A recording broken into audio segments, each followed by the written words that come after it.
We're heading to my parents' house again this year, James announces, and I can't help but let out a sigh. We agreed to alternate between our parents' homes, remember? I remind him, recalling the promise we made before tying the knot. If we go to your parents', it'll be stressful. I want to relax during the New Year celebration. James grimaces at my resentful look. How about this year you go to your parents alone, and Ava and I go to mine? I suggest, but James shakes his head. That's not going to work. The whole point of going is to be dutiful children. If you're not there, it defeats the purpose. You mean you need a housekeeper, don't you? I swallow those words, not wanting to create a hostile atmosphere in front of Ava. I'm Sophia, a working mom married to James for 4 years. We have a 3-year-old daughter named Ava, a late talker but adorable. Whenever we visit my in-laws, I'm the one stuck doing all the housework. James is usually out with his friends, not around to help. To make matters worse, Emma's family, who live nearby, always seem to visit at the same time. Even though they live nearby, they stay overnight, probably to dump the housework and childcare on me. Emma got married young and has 4 kids, all boys.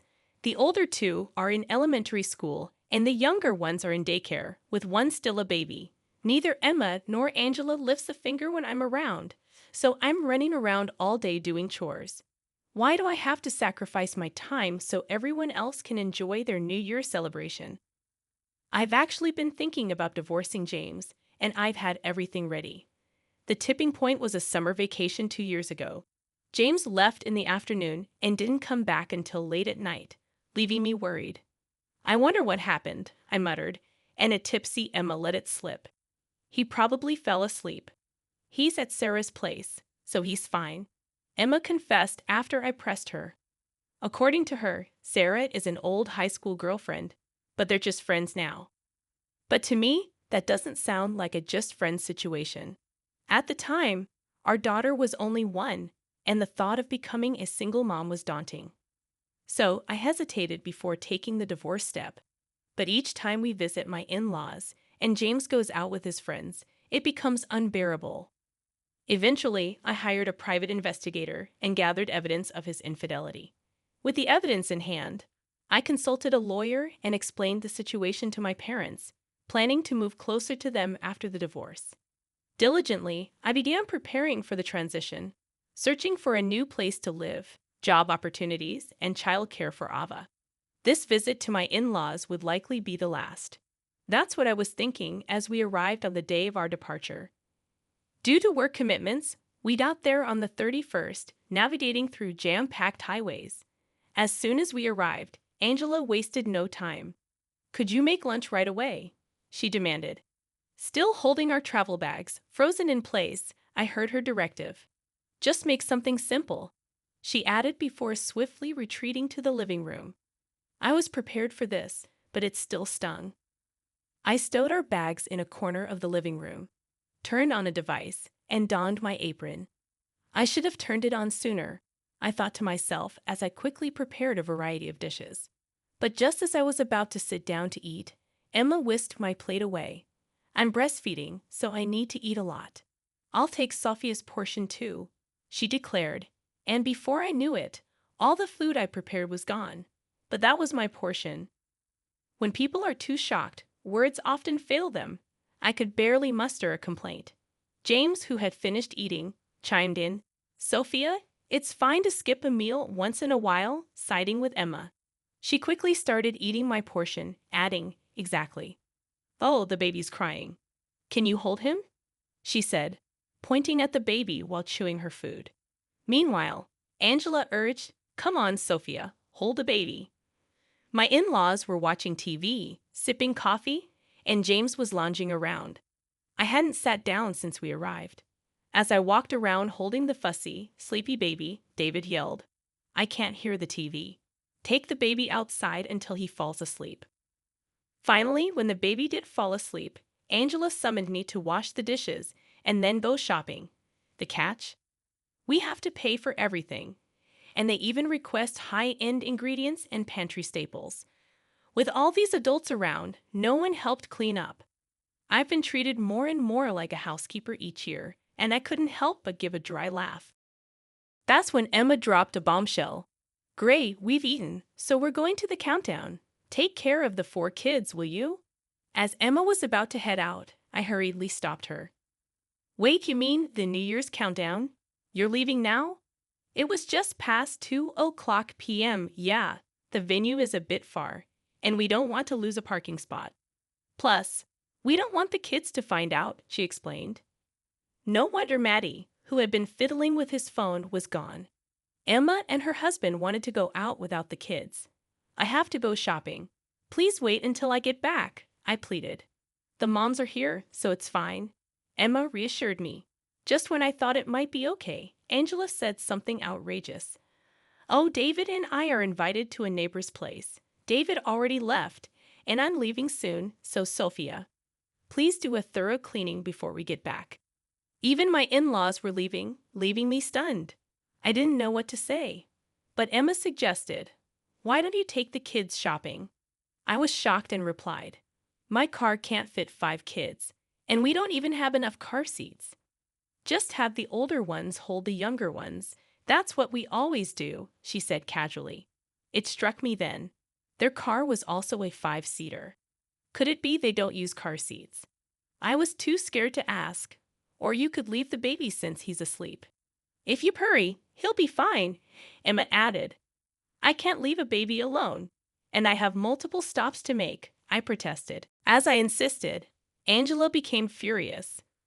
Come on, Sophia, stop complaining. Emma is usually tired from taking care of the kids. Let her relax for once, she retorted.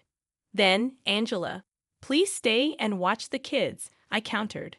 I can't. I've already made plans with the neighbors, and my knee hurts, so I can't take care of the kids.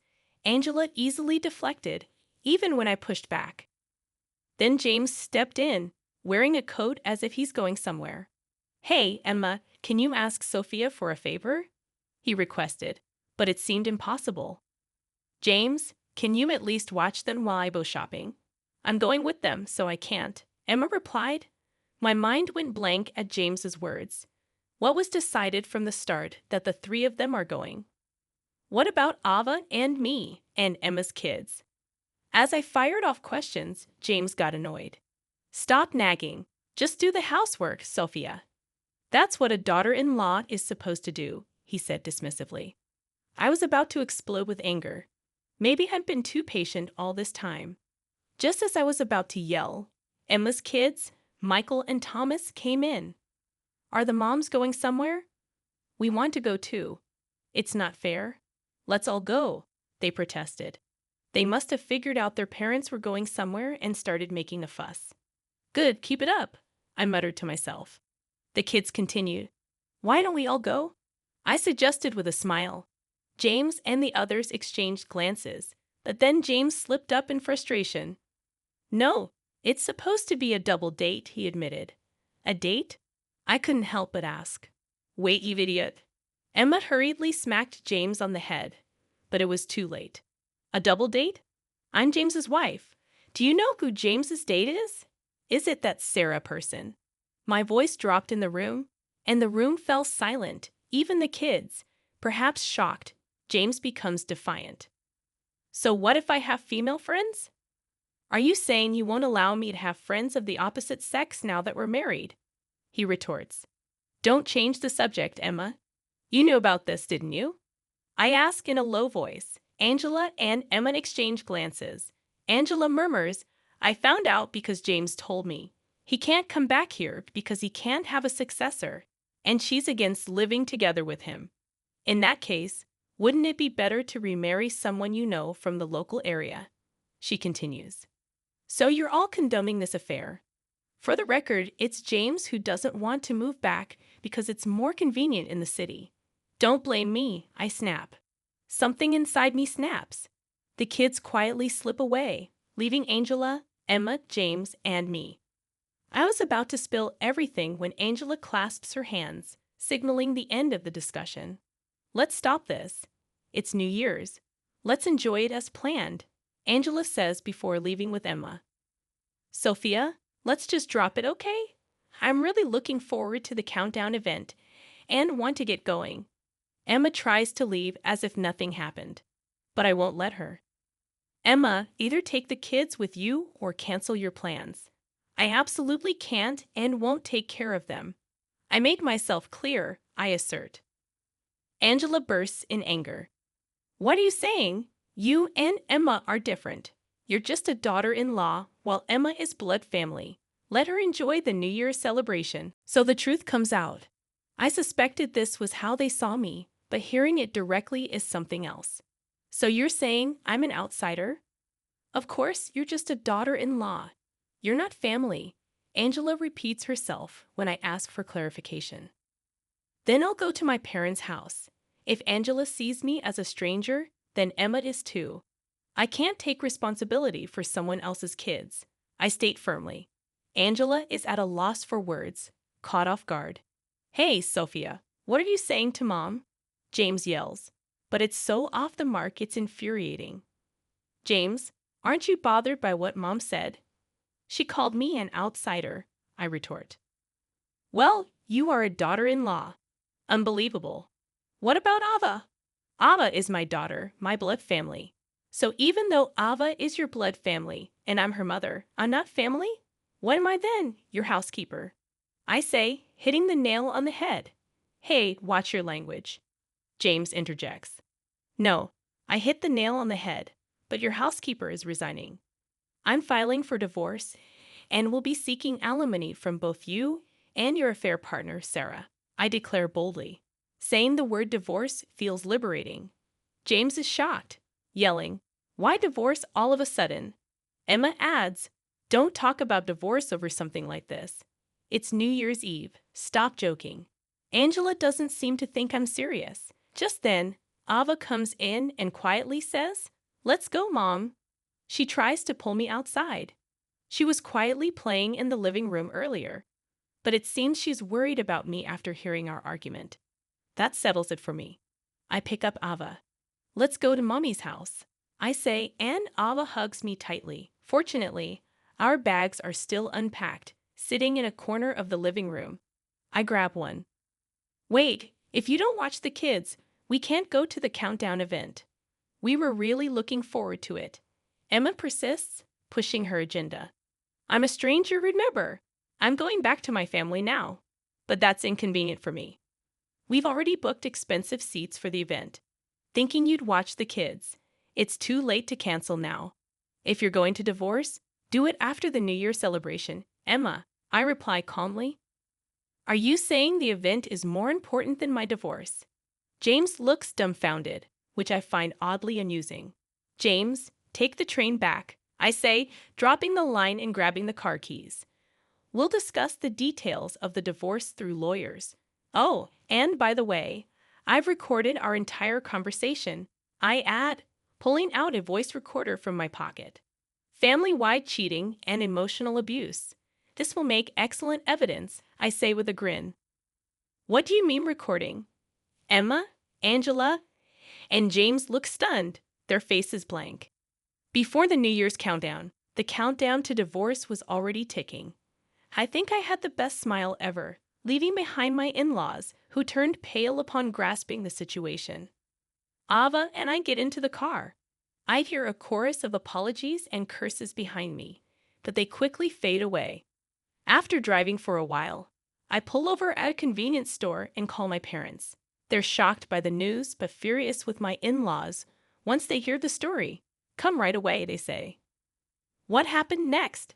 James and I got divorced. I had prepared well, so it was straightforward. I planned to get custody of Ava, and James quickly agreed. He probably planned to remarry his affair partner. However, she dumped him, saying she didn't want to be treated like a housekeeper in his home. She knew how I had been treated for years, and coupled with the alimony I claimed, probably wanted to cut ties. After that day, it seems the neighbors heard Angela, Emma, and James yelling and started rumors that it was a terrible household for a daughter-in-law. James called me, begging to get back together, but I flatly refused. Serves him right. Angela, meanwhile, ended up with a slipped disc after Emma begged her to take care of the kids in my absence, David had to do household chores. He's not good at making the atmosphere at home tense. Emma and her husband got caught by the police for not having their children in car seats. It was right after the countdown event, and they were under the influence. Making matters worse, the neighborhood is buzzing with stories about the family's mistreatment of me and Emma's run-in with the law, making life uncomfortable for my former in-laws, all their own doing. As for me, life after divorce is going smoothly, partly because I had prepared in advance. I was worried about the impact of the divorce on Ava, but we're enjoying calmer days than I expected. Ava is smiling and talking more than before. Everything is moving in a positive direction, and I'm relieved. I want to protect Ava's smiles and spend each day doing just that.